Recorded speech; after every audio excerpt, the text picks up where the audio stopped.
검암 부동산의 뜨거운 감자, 검암역 로얄파크 푸르지오, 줄여서 검로푸. 이곳 분양가에 대해서 나름대로 분석해 보았습니다. 청약에 관심 있는 분들은 끝까지 시청해 주세요. 안녕하세요. 재테크왕에 도전하는 미스터 조입니다. 지난 수요일이죠. 제가 저번에 방문했었던 검암역 로얄파크 푸르지오 시티, 줄여서 검로프, 이곳에 분양가가 나왔습니다. 84제곱미터, 즉 34평형의 분양가는 최고층 기준 1,500만원대입니다. 왜 이렇게 나왔는지 분양가를 한번 분석해보고, 그래도 실거주 또는 투자하실 분들을 위해서 체크리스트 3가지에 대해서 말씀을 드리겠습니다. 먼저 분양가가 얼마냐 했을 때 단도직입적으로 84.97제곱미터, 즉 34평형의 분양가는 1단지하고 2단지가 다른데요. 1단지의 경우에는 최저층이 1,340만원, 최고층이 1,551만원이고요. 2단지의 경우에는 1,350만원, 1,570만원입니다. 분양가 자체는 이렇게 나왔고요.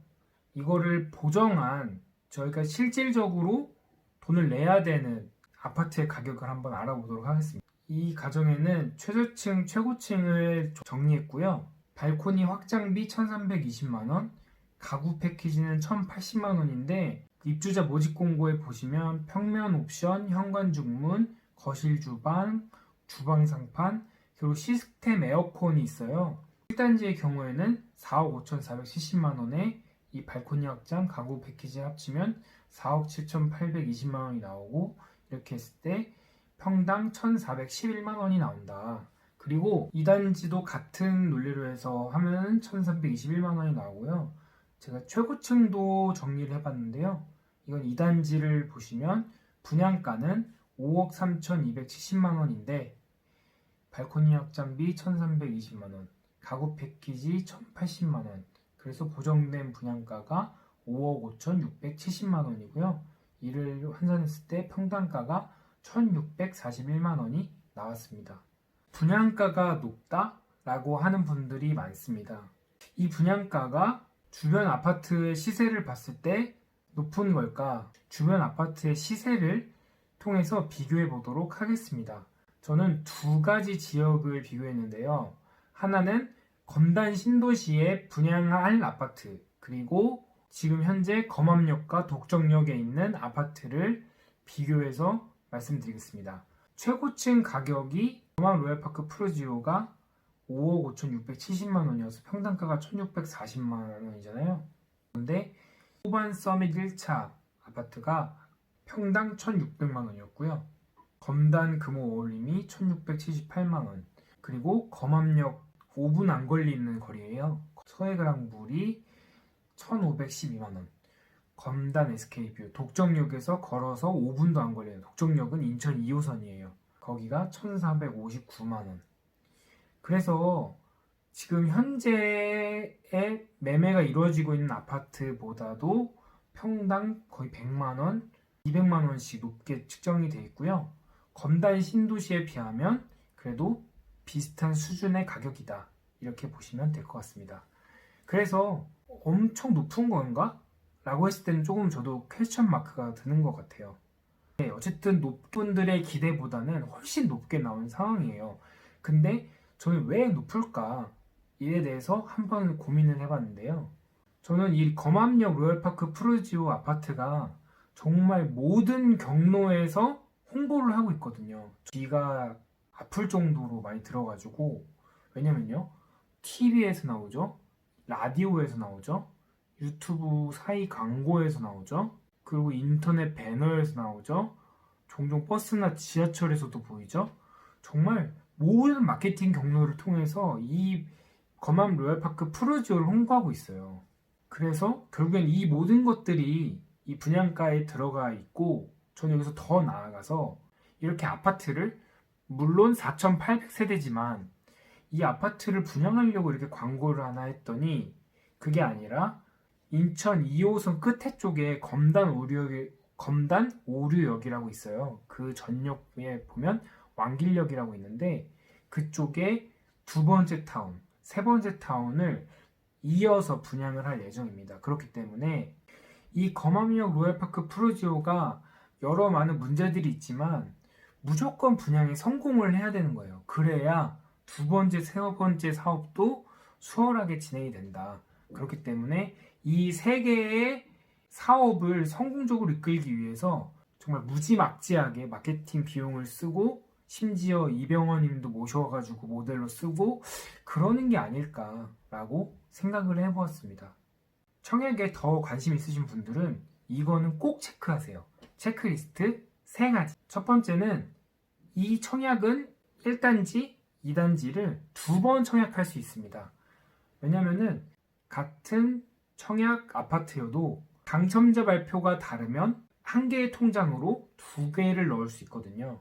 그래서 보시면 특별공급 일반 1순위, 일반 2순위가 1단지, 2단지 날짜가 같아요. 그런데 당첨자 발표일이 2단지가 하루 빠르죠? 그렇기 때문에 한 개의 통장으로 1단지, 2단지를 넣을 수 있는 겁니다. 근데 여기서 볼 2단지가 좀 더 역쪽에 가까워요. 그래서 먼저 발표를 하는 게 아닌가라고 생각이 드네요. 그리고 두 번째는 특히 실거주 하시는 분들에게 제가 정리해서 말씀드리는 건데요. 관리비가 추후에 많이 오를 수 있다. 이거에 대해서 꼭 염두를 하시고 진행하셔야 됩니다. 왜냐면은 버스가 운영된다고 하지만 무상으로 5년이 운영되는 거고요. 그리고 뭐 종로 M스쿨이 들어와서 할인을 해주지만 제가 듣기로는 2년에서 3년 정도 할인을 해주고 그리고 풀무원 조식 서비스가 3식으로 적용이 된다고 하지만 이게 관리비로 어떻게 적용되는지는 저는 찾지 못했거든요. 그렇게 됐을 때 만약에 실거주 하시는 분들은 여기에서 적응하시고 예를 들어 아이가 있으신 가정은 뭐 초등학교도 여기서 보내고 하면은 사실 움직이기 어렵잖아요. 그러면은 사실 눈 깜빡하면 5년은 금방 지나가요. 그러고 나서 그 이후에 이제 관리비가 올라가면 어떻게 할 수가 없는 상황인 거죠. 투자하시는 분들은 이런 부분들을 잘 활용하시면 될 거는 같아요. 뭐 전세를 구해서 뭐 2년, 3년 돌리면 된다. 그리고 팔고 나가도 된다. 뭐 그런 식으로 얘기를 하면 되겠지만 실거주 하시는 분들은 이 점을 꼭 염두하셔라. 그리고 사실 세 번째가 제일 중요한데요. 이러나 저러나 꼭 직접 가보셨으면 좋겠어요. 사실 지금 이 주변의 활동 영역은 조금 두 정거장 올라가서 완정역이라는 곳이 있어요. 거기에 이 주변에서 큰 병원에 속하는 검단 탑병원이 있고요. 물론 이 대단지여가지고 이 안에서 뭐 병원이 생기거나 뭐 영화관도 생길 수 있는데 지금 현재는 예를 들어 CGV를 간다 그러면 청라에밖에 없기 때문에 아무튼 뭐 그런 부분들이 있어서 꼭 가보셨으면 좋겠고 이 단지에 국공립 유치원, 초등학교, 소형 워터파크, 종로 M스쿨 등등 자체 인프라가 어느 정도 구성이 된다고 볼 수 있지만 직접 물건을 보고 사고 싶다 하면 청라나 송도로 차를 타고 넘어가야 돼요. 그런 부분들 그리고 병원도 얼마나 입주할지 모른다. 불편함이 있을 수 있다. 지금 현재 기준으로는 엄청 여기가 황량하거든요. 직접 오셔서 두 눈으로 확인하시고 이 위치가 정말 검암역이랑 가까운지 그리고 이 위치가 이런 인프라가 구성이 되면 그나마 괜찮은지 직접 판단하시기를 바랍니다. 사실 이 검암역 로얄파크 푸르지오가 되게 좋잖아요. 그래서 낮게 분양가가 나와서 내 1순위 통장을 기꺼이 쓰고 싶다라고 하시는 분들이 많았을 것 같아요. 그런데 그런 거에 비해서는 분양가가 높게 나온 상황이에요. 사실 이 청약은 인천시에 사시는 분들을 위한 청약이 아니라 서울 수도권, 특히 마곡에서 출퇴근하는 수요를 잡기 위한 마케팅을 펼치고 그리고 그분들을 주 타겟으로 한 청약이라고 생각이 들어요. 그렇기 때문에 지금 현재 세워진 그 로얄파크 프루지오에 모델하우스가 있지만 발산역 쪽에도 마곡지구 옆이죠. 발산역 쪽에도 홍보관이 운영이 됐거든요. 그만큼 마곡에 있는 수요를 흡수하겠다. 그런 의도가 아주 분분하게 깔려있는 상황입니다. 그래서 이런 분양가와 그리고 주변 환경에 대한 논란에도 불구하고 제가 사전 모델하우스 방문을 갔을 때도 엄청나게 많은 분들이 관심을 가지고 계셨거든요. 다 마스크 하시고 막 오셔가지고 어떻게든 보시겠다고 하시는 분들이 되게 많았어요. 그래서 4,805세대지만 1순위에 마감될 것으로 예상이 돼요. 이 검로프 청약에 관심 있는 분들은 꼼꼼하게 잘 판단하셔서 내 집 마련 또는 성투 하시길 바라겠습니다. 혹시 입주자 모집 공고가 필요하신 분들은 댓글에 메일로 남겨주시면 제가 보내드리도록 하겠습니다. 그럼 귀한 시간 제 영상에 할애해 주셔서 감사드립니다. 즐거운 하루 되세요.